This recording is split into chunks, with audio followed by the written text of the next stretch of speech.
여러분들 안녕하십니까. 중간고사 끝나고 나서 첫 영상이죠. 오랜만입니다. 그죠? 오늘은 교과서 112페이지입니다. 112페이지 우리 사회의 인권 문제예요. 중간고사가 3단원까지 했었죠. 그죠? 그래서 오늘은 4단원 중에서도 다섯 번째 중단원이죠. 우리 사회의 인권 문제에 대해서 다뤄보도록 하겠습니다. 앞에서 여러분들이 인권이 뭔지에 대해서 여러 시간에 거쳐 배웠을 겁니다. 그래서 이제 인권 문제에 대해서 배울 건데요. 다시 한번 짚고 갑시다. 인권이란 뭘까요? 그렇지, 인권. 인간이 누려야 할 권리라는 거죠. 그래서 이 권리, 인권을 제대로 누리지 못할 경우엔 어떻게 된다? 인권 문제가 발생할 수 있다. 이 인권 문제가 발생했다라는 건 누려야 할 권리를 제대로 누리지 못한 상황이다라는 거죠. 그러면 오늘 배워볼 인권 문제는 바로 사회적 소수자의 인권 문제와 청소년 노동권 침해 문제가 되겠습니다. 둘 다 여러분들과 관계가 있을 거예요. 아마도. 알게 모르게. 그러니까 오늘 배워두시면 많은 도움이 될 거라고 생각합니다. 먼저 첫 번째 사회적 소수자의 인권 문제부터 한번 보도록 할게요. 사회적 소수자. 말은 들어봤을 건데 사회적 소수자라는 말은 한번 들어봤을 거예요. 도대체 사회적 소수자가 뭘까? 봅시다. 사회에서 이렇게 줄게요. 사회에서 신체적, 문화적 특징으로 다른 대다수의 구성원과 다르다는 이유로 차별받거나 차별받는다는 의식을 가진 집단을 사회적 소수자라는 거예요. 말이 길죠, 그죠? 짧게 줄이자면 소수자. 소수라는 건 적다는 거죠. 수가 적은 게 소수잖아. 소수자라는 건 수가 적은 사람들이고 사회적이란 말이 붙었으니까 사회적으로 봤을 때 그 수가 적다는 거야. 대표적인 예로는 장애인, 이주 외국인, 노인, 여성, 북한 이탈 주민 등등이 이 사회적 소수자로 볼 수 있어요. 다르다라는 이유로 차별을 받거나 차별받는다고 의식하는 사람들인 거죠. 근데 여러분들이 주의해야 될 거는 이 사람들이 반드시 사회적 소수자인 것만은 아닙니다. 사회적 소수자라는 표현은 상당히 상대적인 개념이에요. 우리 절대평가, 상대평가 들어봤죠?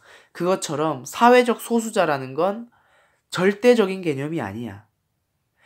장애인은 무조건 사회적 소수자고, 여성은 무조건 사회적 소수자고, 노인은 무조건 사회적 소수자고, 이주 외국인은 무조건 사회 소수자가 아니라 우리가 살고 있는 이 사회 일반적으로 봤을 때는 사회적 소수자이나 아닐 때도 있다라는 거예요.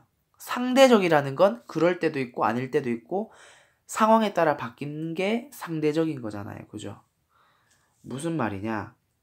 사회적 분위기나 사회 크기에 따라 사회적 소수자가 될 수도 있고 아닐 수도 있다는 거야. 예를 들자면 이겁니다. 이주 외국인을 예를 들어 볼게요. 우리나라의 외국인들이 상대적으로 적죠. 우리나라에서 태어난 사람보다. 그러니까 사회적 소수자인 거 아니야. 그죠? 근데 그 외국인이 살던 원래 나라에선 그 외국인이 사회적 소수자일까요? 아닐 수도 있죠. 그죠? 그 나라에 사는 사람이 많으니까 그 나라에선 사회적 소수자가 아니야. 오히려 반대로 우리나라 사람이 그 외국인의 나라에 간다면 사회적 소수자가 될 수가 있겠죠. 외국인이란 개념은 나라에 따라 달라지니까 바뀌는 상대적인 개념이죠. 그죠?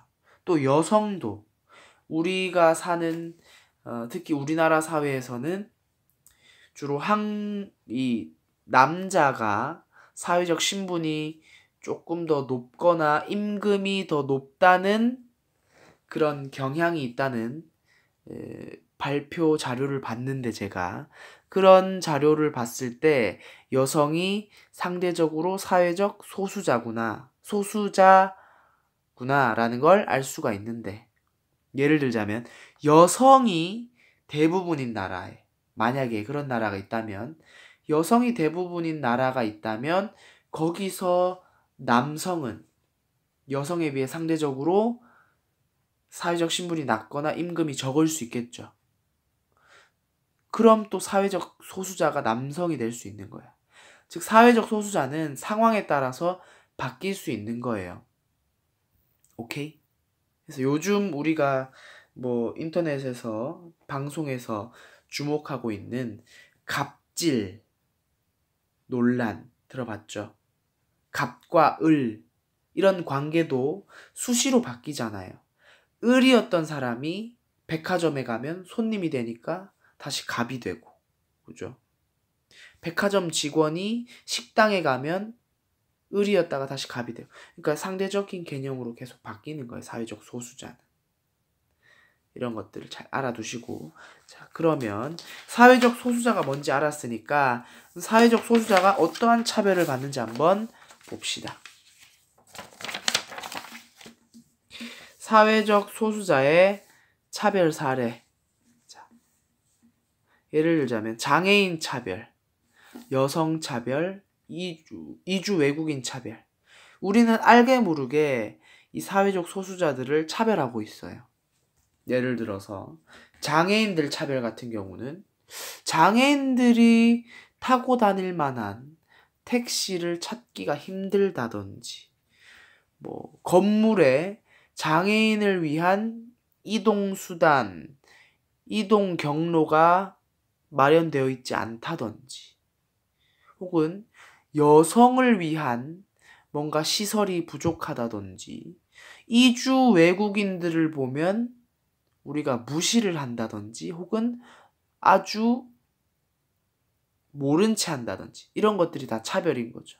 이런 일이 벌어지면 인간이 존엄하다고 느끼는 그 인간 존엄성이 어떻게 되는 거예요? 훼손되는 거죠. 인간 존엄성이 약해지고 줄어들고 사회적 갈등이 심해질 수 있다는 거예요. 차별이 일어나면 안 되겠죠. 그죠? 그래서 사회적 소수자가 차별받는 원인이 뭐냐? 한번 보니까 사람들이 편견을 가지더라. 사람들이 다른 것은 틀린 것이더라 라고 볼 수가 있는 거예요. 근데 그게 맞습니까? 아니죠. 똑같은 사람이고 똑같은 생각을 하는데 어떻게 그들에게 차별을 할 수가 있습니까? 두 번째, 법적 장치의 미흡.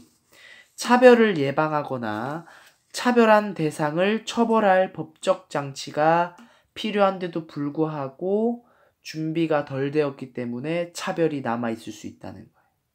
이런 원인, 두 가지의 원인이 이건 개인적인 원인이죠. 이건 사회적인 원인이고 그럼 사회적 소수자에 대한 차별을 해결하기 위한 방법은 이 두 가지 원인을 해결하면 되겠네요. 그죠? 편견을 해결하는 방법은 편견 없애기. 사회적 소수자는 상대적인 개념이라고 그랬죠. 아까 전에. 누구나 사회적 소수자가 될 수 있다. 그죠? 내가 외국 나가면 내가 사회적 소수자가 되는 거야. 내가 나이를 먹으면 노인이 되니까 사회적 소수자가 되는 거야. 내가 길을 가다가 차에 치여서 다쳐서 장애인이 되면 사회적 소수자가 되는 거예요. 즉 누구나 될 수 있기 때문에 그럼으로써 사회적 소수자를 보호해야 된다라는 거죠. 내가 사회적 소수자가 될 수 있으니까. 나를 위해서 사회적 소수자를 배려하는 문화를 만들어야 된다. 아주 유명한 문구입니다. 이건. 그래서 편견을 없애야 되고, 두 번째, 사회적 차원으로 이 미흡한 법적 장치를 마련하는 거예요. 예를 들어 장애인을 차별할 수 없는 차별금지법을 만든다거나, 외국인 근로자를 고용하는 데 관련된 법률을 만든다거나 해서 이 사람들이 차별받지 않도록 법적 장치를 마련해 놓는 겁니다. 그 다음 두 번째로 갈게요. 두 번째. 빨리 끝낼게요. 자, 사회적 소수자에 대한 내용이 교과서 112페이지, 113페이지에 대해 걸쳐서 나와 있습니다. 그 다음 114, 115 청소년 노동권 침해 문제. 여러분들은 청소년이죠, 대부분. 그죠? 그래서 더더욱 집중해서 보셔야 돼요. 청소년 노동권이란 뭐냐? 청소년 노동권이란 청소년이 노동할 기회나 임금이라는 건 돈을 말하는 거예요. 근로시간 등에서 정당한 대우를 받을 권리가 바로 청소년 노동권입니다. 죄송합니다. 그래서 청소년 노동권이 침해되면 청소년 노동권 침해 사건이 되겠죠. 임금을 제대로 못 받는다거나, 노동시간이 너무 과하게 길다거나, 제대로 된 대우를 받지 못한다거나. 그래서 비인간적인 대우나 최저임금보다 낮은 임금을 받는다거나. 혹시 여러분들 이거 듣는 친구들 중에서 아르바이트 하면서 이런 취급을 받았다, 안 좋은 취급을 받았다 하는 거 있습니까? 아마 한 명, 두 명쯤은 있을 거예요, 분명히. 저도 학생 때 아르바이트를 하면서 아주 힘들게 고생했었던 기억이 있는데, 청소년들이 특히나 이 노동을 하면 이렇게 노동권이 침해되는 사례가 많아요. 왜 그런지 한번 볼까요? 노동권 침해, 특히나 청소년 노동권이 침해되는 원인 중에 하나, 첫 번째, 청소년 본인의 노동권 이해가 부족하다. 스스로 내가 임금을 얼마나 받아야 되는지, 근로시간이 얼마 이상 되면 안 되는지, 내가 얼마나 정당한 대우를 받아야 되는지 잘 모르는 거야. 왜? 아직 어리고 미숙하고 완전하게 세상을 이해하지 못했기 때문에. 그래서 내가 제대로 대우를 받지 못하는 걸 수도 있어요. 내 청소년 개인적인 이해 부족에 의해서. 두 번째, 이게 좀 가장 많을 것 같아요, 제 생각으로는. 고용주의 준법 의식 부족. 고용주라는 건 청소년을 고용한 사람, 즉 사장님이 되겠죠. 그죠? 아르바이트를 했을 때 사장님이 준법 의식이 부족한 거예요. 준법 의식. 법을 지키고자 하는 생각이 부족한 거지.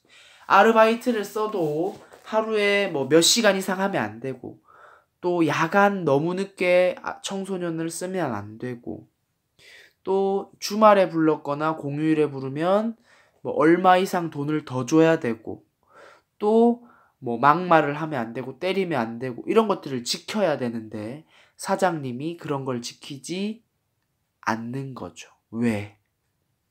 청소년이니까. 청소년은 어리고 아직 잘 모르고 속이기 쉽다라고 판단해서 그렇게 하는 거죠. 나쁜 거잖아요. 그죠? 그런 것들. 디귿. 제도적 미흡. 이 청소년들을 노동할 때 보호해줄 법들이나 법적 장치가 제대로 마련이 안 됐다는 거예요. 아직까지. 그래서 이런 침해 현상이 일어날 수 있다는 겁니다. 보면은 다 기업과 니은은 청소년 본인과 고용주니까 개인적 차원의 원인이고요. 디귿은 제도적 미흡, 법적 장치가 제대로 안 돼 있으니까 사회적 차원의 원인이겠죠. 이걸 해결하는 방안은 당연히 이것들을 해결하면 되겠네. 그죠? 그래서 청소년 본인이